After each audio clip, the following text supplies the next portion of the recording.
Lectura del Santo Evangelio según San Lucas. Gloria a ti, Señor. En aquel tiempo dijo Jesús a los discípulos una parábola. ¿Acaso puede un ciego guiar a otro ciego? ¿No caerán los dos en el hoyo? No está el discípulo sobre su maestro, si bien cuando termine su aprendizaje será como su maestro. ¿Por qué te fijas en la mota que tiene tu hermano en el ojo y no reparas en la viga que llevas en el tuyo? ¿Cómo puedes decirle a tu hermano, hermano, déjame que te saque la mota del ojo, sin fijarte en la viga que llevas en el tuyo? Hipócrita, sácate primero la viga de tu ojo y entonces verás claro para sacar la mota del ojo de tu hermano. Pues no hay árbol bueno que dé fruto malo, ni árbol malo que dé fruto bueno. Por ello, cada árbol se conoce por su fruto. Porque no se recogen higos de las zarzas, ni se vendimian racimos de los espinos.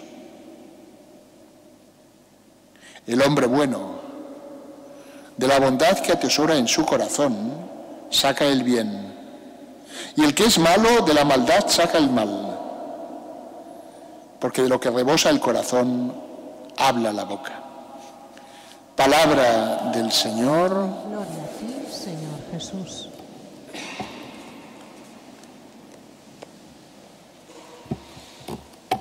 Queridos hermanos,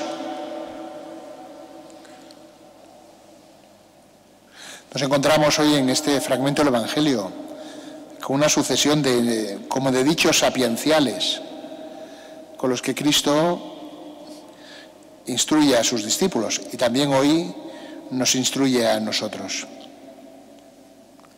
Pero nos equivocaríamos si lo viéramos solo como un conjunto de sentencias sabias, como las que podría haber dictado cualquier otro maestro o personaje ilustre de la historia. Hay muchos libros que recogen los pensamientos de autores que han sido famosos y relevantes. ¿Cuál es la diferencia respecto a Jesús y cualquier otro maestro? Que Él es el Hijo de Dios y que todo lo que nos enseña es para que nosotros de una forma más plena, más perfecta, podamos participar de la vida divina que Él nos da. Y para que lo que hacemos en este mundo se ordene a la plenitud del reino de los cielos. No es el Evangelio un libro de autoayuda, aunque pueda ayudarnos en muchas circunstancias de nuestra vida y sea el mejor libro para que nosotros encontremos luz. ¿Sabéis que Santa Teresita, que es nuestra patrona,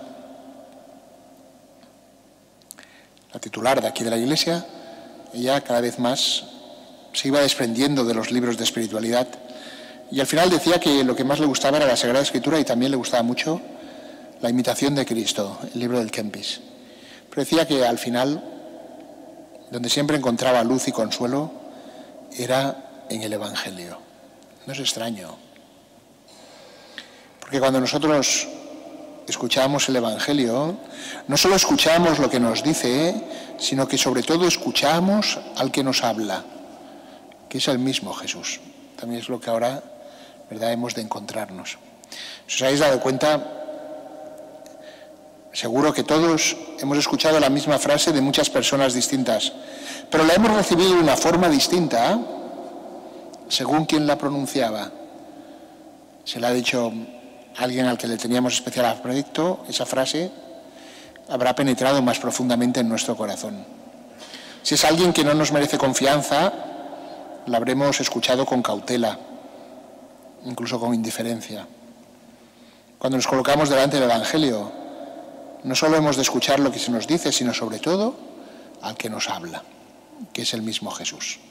Por eso el Evangelio comenzaba diciendo, dijo Jesús a los discípulos. Nos habla hoy también Jesús a nosotros. Entonces, ¿qué podemos extraer de estas enseñanzas? De hecho, cada uno las tendría que meditar en su corazón y ver de qué manera en su vida concreta se convierten en luz y le dan criterio para comportamientos concretos o cosas que cada uno tenga que cambiar en su vida. Pero en cualquier cosa, Jesús, con todas estas enseñanzas, nos enseña dos cosas. Una es a no caer en la presunción, a no pensar que ya estamos suficientemente formados, que ya somos perfectos. Ciertamente, la vida cristiana comporta caminar con otros, pero caminamos con otros siempre siguiendo a Cristo, poniéndonos bajo la palabra de Cristo. Por eso hay que ser muy cuidadoso en la corrección o cuando descubrimos los errores de los demás. Esta enseñanza de Jesús, de que vemos la mota de polvo en el ojo ajeno, pero nos pasa desapercibida la viga que llevamos en el nuestro, lo que nos invita continuamente es a querer descubrir qué es aquello que en nuestro comportamiento, en nuestras palabras, en nuestra vida, nos aparta o nos separa de Cristo. Y también nos lleva a darnos cuenta de otra cosa. ¿Por qué nos es tan fácil ver los defectos de los demás? ¿Y por qué nos es tan difícil ver los nuestros propios? Por un motivo muy simple. Porque no estamos acostumbrados a vernos en Cristo. No estamos acostumbrados a mirarnos en Jesús. Siempre es bueno recordar aquello que decía San Antonio de Padua, cuando invitaba a mirar la cruz de Cristo. Y nos invitaba a ver dos cosas en ella. En primer lugar, la gravedad de nuestros pecados. Que decía San Antonio de Padua, mirando la cruz de Cristo, nos damos cuenta de que ninguna medicina podía curar nuestras heridas, sino de las heridas del mismo Cristo, clavado en la cruz por nosotros. Pero al mismo tiempo, decía también San Antonio de Padua, no solo descubrimos eso, no solo descubrimos la gravedad de nuestros pecados, sino que viendo a Jesús clavado en la cruz, también descubrimos el amor, lo que valemos cada uno de nosotros para Dios, de qué forma nos ha amado Dios.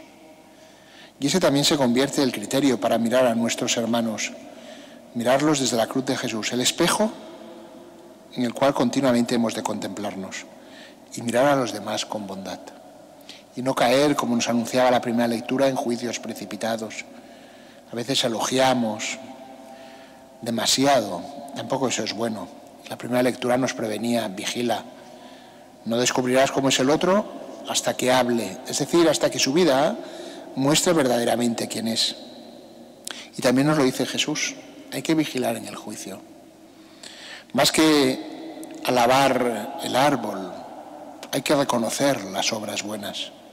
El árbol bueno da fruto bueno. Y Jesús señalaba dónde están las raíces de ese árbol, dónde han de estar las raíces de ese árbol, que es aquello, por tanto, que cada uno de nosotros tiene que custodiar con más atención, con más cuidado. Es el corazón, es la vida interior. Probablemente, queridos hermanos, dedicamos mucho tiempo a prepararnos de cara a los demás. Lo hacemos en muchas facetas de nuestra vida, en cómo nos vestimos, en cómo nos maquillamos, en cómo nos disponemos. Quizá es posible que también muchas veces ensayemos las palabras que hemos de decir o el modo como nos hemos de comportar. Habremos consultado quizá a otros de qué manera hay que conducirse en determinadas circunstancias o cuál es lo mejor, lo que nos conviene para pasar desapercibidos o, por el contrario, para ponernos en valor. Es la exterioridad. Estamos acostumbrados a cuidar la exterioridad. Jesús, en cambio, dice, la verdad, el tesoro, está en tu corazón. Por mucho que te esfuerces en simular y en disimular lo que eres, al final, la verdad de tu vida está en el corazón. Y eso se manifiesta en el fruto. Hoy en día quizá no sucede tanto, pero a veces hay árboles que se pueden confundir. Y al final solo sabes lo que es porque ves en el momento de la floración y del fruto, entonces te das cuenta, ah, mira, era un manzano, era un peral, lo que fuera. También nuestra vida se manifestará en su plenitud cuando nos presentemos delante de Cristo.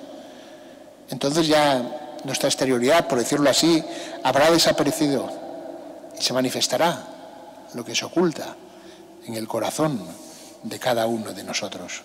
Por eso Jesús, sobre todo, nos insta a cuidar nuestro corazón, a cuidar nuestra interioridad. A través de los actos de Jesús y de sus enseñanzas, se nos muestra el amor que Dios tiene por cada uno de nosotros. Y se nos descubre también la obra maestra que Dios quiere realizar en la vida de cada uno de nosotros. Jesús nos invita, por tanto, a contribuir con Él para que ese amor de Dios no quede infecundo en la vida de cada uno de nosotros. En la segunda lectura nos decía el apóstol San Pablo, y con esto acabamos: entregaos siempre sin reservas a la obra del Señor, convencidos de que vuestro esfuerzo no será vano en el Señor.